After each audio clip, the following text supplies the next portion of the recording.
Pajangan billboard sepanjang jalan selama 2 bulan ini menghiasi pemandangan keindahan sebuah wilayah. Terasa ada tambahan sambal yang kepedesan. Waktu 1-2 gambar berada di sebuah wilayah sih kayaknya oke-oke aja. Tetapi ketika ribuan gambar berwajah tokoh warna merah dan kuning di mana-mana sepanjang jalan, kok jadi pedes mata ngelihat jadinya. Billboard merah dan kuning bertebaran dan yang pastinya warna merah yang lebih banyak. Bagi pakar komunikasi publik, kita paham mereka ditugaskan memperkenalkan jago mereka ke publik. Pertama, memperkenalkannya dulu, baru setelah itu dibangun citranya. Itu tahap nomor berikutnya. Begini deh, biar masyarakat paham bagaimana cara membuat otak Anda diubah belief sistemnya, semua itu ada ilmunya. Awalnya Anda mungkin tidak kenal dengan orang yang dipajang itu, lalu diperkenalkan, lalu akan diubah citranya agar Anda suka. Otak kita memang mudah diubah sesuai maunya pemrogram selama ada kunci yang dikerjakan, yaitu pengulangan, diperbanyak dan diulang-ulang. Ingat kata-kata Hitler, create a big lie, repeat it, eventually they will believe. Ciptakan sebuah kebohongan besar, ulang-ulangi,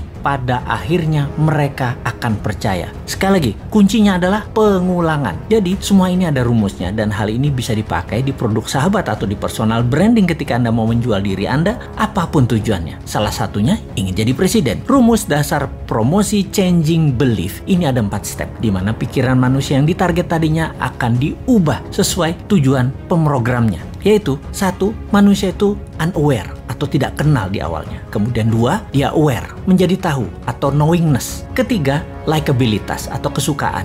Keempat, trust atau percaya. Catatan penting, trust adalah kunci pemilih akan mencoblos dan inilah hasil akhir yang ditarget. Kembali ke cara jualan, billboard bisa sekali membuat level 1 ke level 2 dan itu mudah, no issue. Seninya adalah dari nomor 2 ke nomor 3. Membuat orang tahu tadi menjadi suka. Ini nggak gampang karena perlu pengulangan. Suka itu masalah image, citra diri, dan di sini tim kampanye akan membuat sebuah program berikutnya. Setelah suka, bukan berarti langsung dipilih, namun ketika trust didapat atau kepercayaan didapat, barulah orang memilihnya. Sekali lagi, inilah yang jadi hasil akhir di mana otak Anda yang ditarget itu harus percaya. Dapat kita lihat sekarang, semua yang memajang dirinya agar menjadi terkenal atau knowingness-nya tinggi, bisakah dibarengi dengan tingginya nilai kesukaan? Bagaimana caranya? Kita lihat cara kerja tim kampanye yang akan memframing masyarakat. Rasanya sulit kalau hanya pakai narasi, harus pakai karya. Kalau prestasi dengan award atau penghargaan itu sudah kuno, dapat gelar ini itu juga itu cara lama.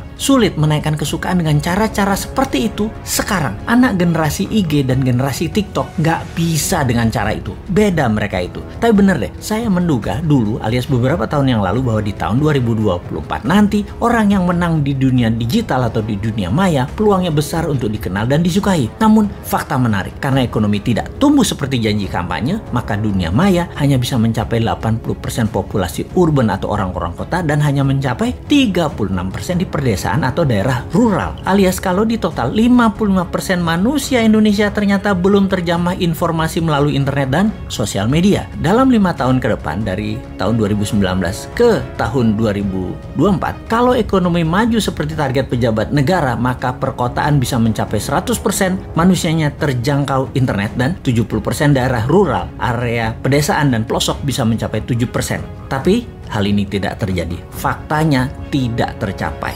Maka spanduk, baliho, billboard masih jadi pilihan untuk membuat nomor 1 dan 2 dalam strategi pengenalan calon. Tapi 3 tahun itu masih lama. Bahkan orang yang disukai pada saat ini dalam 3 tahun lagi bisa jadi tidak disukai dan bisa saja ada orang baru yang muncul langsung lebih disukai banyak orang. Sahabat semua, di sini kita mengingatkan, bersiaplah dengan pengulangan citra positif para petarung di 2024 yang memang sedang mencari popularisme. Semoga Anda tetap dalam keadaan sadar bernegara yang berdaulat, tidak seperti pemimpin 20 tahun terakhir ini arah bernegaranya yang miring ke sana, miring ke sini. Walau pengulangan tadi masif, terprogram, terstruktur, selama Anda dibekali akal sehat, ya tetap bisa memilih yang akan membuat Indonesia tahun 2045 menjadi negara superpower, bukan jadi negara budak seperti selama ini. Kita tetap menantang mereka yang akan manggung dengan konsep bernegaranya seperti bagaimana prioritas luar negerinya, bagaimana UKM-nya, bagaimana kesehatan masyarakatnya, bagaimana punyakah kekuatan penggentarnya, tegas dengan orang korupsi sampai hukum mati juga bandar narkoba, dan bagaimana agar pemerataan pendapatan masyarakat dengan oligarki diberangus. Ada nyali nggak untuk mengerjakan semua itu? Masa hanya ada satu orang bosman aja yang tersedia, yaitu Putinnya Indonesia,